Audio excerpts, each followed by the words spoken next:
start that segment just because I'm bad at talking. So, a lot of the things that I've said before on this stream but aren't making it into the segment by and large is the Thalmor are elf Nazis. I've talked about it at length before, and I don't need to rehash old stuff.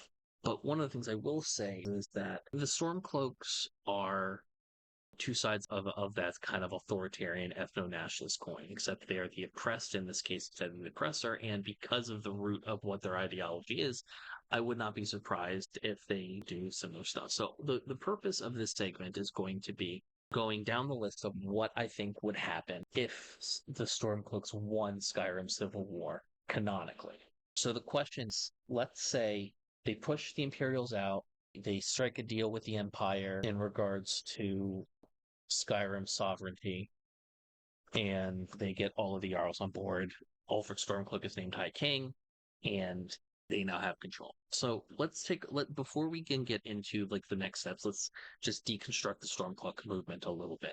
The Stormcloaks are your typical ethno-nationalist, authoritarian league. Granted, this is Tamriel. Everything is surrounded around strong men. It's a medieval styled fantasy world. Democracy isn't a thing. People very much will throw their weight behind individual heroes. So everything is authoritarian leaning in terms of structure, but the ethno-nationalism and ethnocentrism of Nords is the concerning part, and that is what differs between something like the Thalmor and the Stormcloaks versus something like the Empire. Now, what you need to start with Ulfric Stormcloak. Ulfric Stormcloak is your typical strongman, obviously. But he is also more, from everything I've read from his words, analysis of him, my own analysis of him, as well as exhausting every piece of possible dialogue with his character. Ulfric Stormcloak is very apparent that Ulfric Stormcloak might have some ideological ties to the idea of Skyrim for the Nords and the ethno-nationalist project that is a part of the Stormcloak rebellion. He is very much more enamored with power and wanting to be High King. Period. One of the big things that you'd have to remember is with strongman is that they do want that power, but the other thing is that everybody beneath him are ideologues. What was his name? Gunther, his lieutenant, is very much a really good example of this. While Ulfric may be very much more into the power, his lieutenant is very much a ideologue, as are multiple people of Windhelm, as are many of the people in the Stormcloak movement itself. Fundamentally, we should take this at stock. So now that this Stormcloak movement has taken control of the entirety of Skyrim, the question you have to ask is, well, who's the new enemy? All right. So the war's ended. Your claim has been acknowledged. The Empire is technically no longer an adversary, and the Thalmor agents have either been killed or excised from your borders entirely. Their embassy north of Solitude burnt to the ground. Their ambassador has been either put her head on a pike or run back to the Somerset Isles. Well, the problem with an ethno-nationalist movement like this is there needs to be a constant enemy. And now, granted, when it comes to authoritarianism, having an outward enemy and stuff like that is always an aspect. So that is not unique to the Stormcloaks. It exists with the Empire too, obviously. But because this is a ethno-national movement and now an ethno-nationalist empire, who are they surrounded by? They are surrounded by the Bretons. They're surrounded by the Imperials. They're surrounded by the High Rock is to the west. The southwest is Hammerfell. To the south is Cyrodiil. The only thing that they could really go for here is maybe the Dark Elves.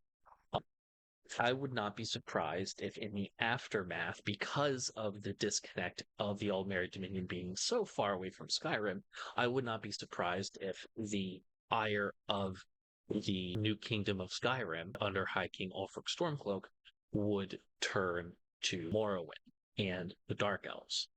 It makes sense.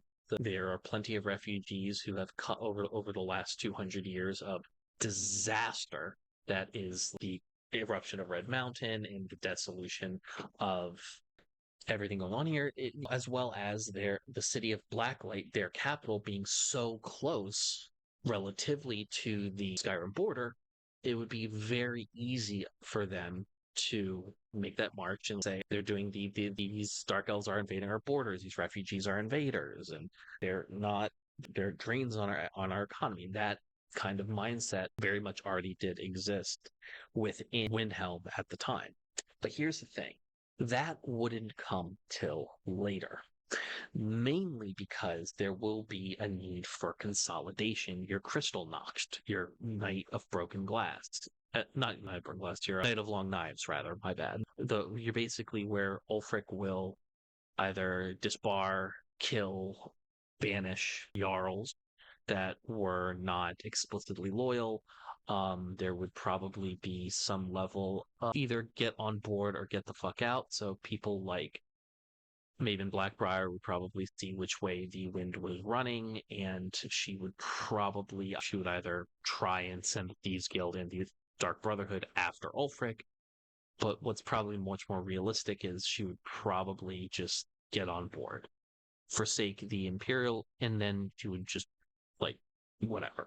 And then after the political purges have sort of been done, Ulfric and more likely his underlings, because they just won a war and they're still licking their wounds, they're not going to start another geopolitical conflict. They are relatively insulated from anyone who would be willing to antagonize them to that effect, especially if the war with the Empire is over and their claim has been acknowledged to a degree where they're just like, fine, just take it. I think that the first group of people that are going to get kicked out and evicted are going to be the Khajiit Caravan. They're going to be starting with very easy racial wins. They're going to be focusing on small groups of people, and just slowly ramping up. Very similar to how at the fall of Weimar Republic, the first group of people that were erased and murdered and killed were trans people, because they were such a infinitely small part of the population that nobody really cared, but it was able to sort of acquiesce that we are purging the unclean from our thing. And the problem is that is going to ramp up. So the first thing they're probably going to do is they're probably going to focus on beast folk, because beast folk percentage-wise make up the smallest number of population within Skyrim. The Khajiit caravans are probably going to be first to go. And then they'll probably come into their goods and things of that nature as repatriation. Then they're probably going to get rid of the Argonians. That's going to be a little more difficult because Argonians are spread out a little bit more, but they're probably going to get rid of the dock workers working in Windhelm and things of that nature. From there, they've got some options. The next option is very much probably going to be High Elves. They're definitely going to be getting rid of some of the High Elves. You're going to have probably some of the more savant, like the smarter High Elves probably leaving. You're going to have your Casalmos and Markarth. You're going to have your just people who are just like, all right, it's time to get the fuck out. And they're going to go and take their stuff elsewhere. The ones that aren't are probably going to be imprisoned, evicted, called Thalmor spies just by virtue of being High Elves and things of that nature. By the time that they finished sort of ostracizing the Khajiits, the Argonians, and the High Elves, this is the moment where they probably are going to start being a little more antagonistic with the Dark Elves. So one of the things they'll probably do is they'll probably deport the Dark Elves living in Windhelm in the Grey Quarter, probably, and like ship them straight to Blacklight, too much to causing an international incident. I think that the catalyst that will be the beginning of a conflict between Vardenfell and Skyrim is more than anything, it's going to be around Solstheim. So for those who are unaware, the island of Solstheim, where the Elder Scrolls 3 Blood Moon DLC and the Elder Scrolls 5 Dragonborn DLC both take place, was originally a part of Skyrim. And in, I think it was the year 2000, and I think year 7 or 8 of the new century, of the fourth era, that the High King of Skyrim at the time gave the island of Solstheim to the Dark Elves as like a refuge from the eruption of the Red Mountain, because by this point, by the fourth era, almost all of Vardenfell is just pure ash because of the explosions and stuff of Red Mountain. So I foresee that there will be a sort I think a good indicator would be the beginning of an invasion of Raven Rock and the sacking of Raven Rock from Windhelm to Raven Rock. And basically, that would be the beginning of that. I think the catalyst and ownership over Solstheim would be the catalyst that Ulfric would use to trigger a war with Dark Elves. So he would sort of put it as this is ancestral Nord land. There are Nords living on the island who are subject to the rules of non-Nords. We must liberate our brothers and sisters, talking about people like the Skull, even though the Skull are by all means culturally a much more peaceful and kind folks than Stormcloak thought. So that I think is going to be there's going to be definitely be a war on Stolzheim. That's going to be a thing. I think because of the proximity of Blacklight, and I think because of the proximity of Vardenfell just being that much closer and having a navy that close, I think what will happen is a very similar thing to when Ulfric pushed out the Reachmen from Markarth. I think the Dark Elves are going to come and basically the island back immediately. And I think there will be a sort of chest puffing in public, cooling of tensions behind closed doors. And I think and Ulfric will use that for a certain amount of years as just spin it as, oh, look at this insult of what these elves did. And we tried to, in continuing the oppression of our Nordic brothers and sisters in Solstheim. That I think is going to be a big thing. In between that, he's probably going to start.